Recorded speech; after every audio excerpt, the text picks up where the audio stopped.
le peuple palestinien qui souffre beaucoup aujourd'hui et, Monsieur le ministre, je voulais vous interpeller sur cette situation intenable. Situation intenable dans la bande de Gaza où des manifestants pacifistes se sont fait tirer dessus par des snipers avec des balles exprès pour faire mal, pour déchirer les os, pour déchirer les muscles par l'État israélien. Et chers collègues, une fois de plus, nous ne pouvons que dénoncer l'hypocrisie de la communauté internationale et plus particulièrement de l'Europe et de la Belgique.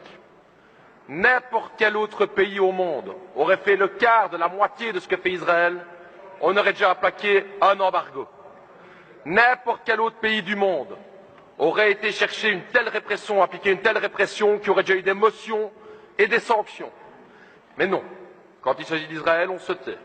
Quand il s'agit d'Israël, on fait quelques déclarations, mais surtout, aucune sanction. Pourquoi ce deux poids, deux mesures? Pourquoi tellement intervenir contre les autres pays et jamais prendre des sanctions contre Israël? Ça, c'est la question que l'ensemble des peuples du Sud nous pose comme question. Pourquoi cette hypocrisie? Ici, dans notre propre pays, l'ambassadrice israélienne a taxé de terroristes tous ceux qui ont été tués lundi, y compris les enfants et les bébés. Alors j'ai entendu, Monsieur le ministre, que vous l'avez convoqué. Convoquer, c'est bien, mais je crois qu'il faut aller plus loin que ça. Nous estimons avec le PTB qu'il est temps d'expulser cette ambassadrice pour de tels propos. Lorsque le peuple sud-africain se battait pour l'égalité des droits, ils sont battus contre l'apartheid, comme l'apartheid aujourd'hui existe en Israël.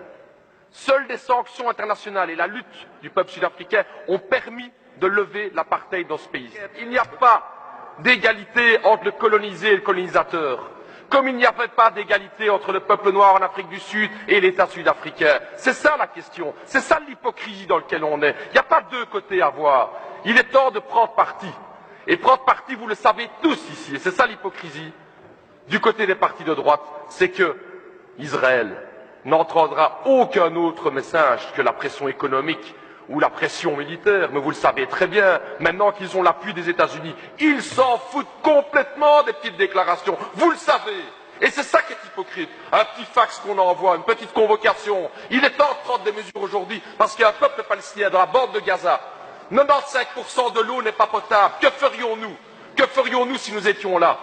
45% de chômage, et on regarde. Alors cette hypocrisie à l'Union européenne, M. Reynders, il serait temps de la dénoncer, et si vous voulez vraiment faire avancer les choses, vous auriez pu prendre un acte bilatéral qui est celle d'expulser l'ambassadrice, comme l'autorité belge aurait pu le faire, et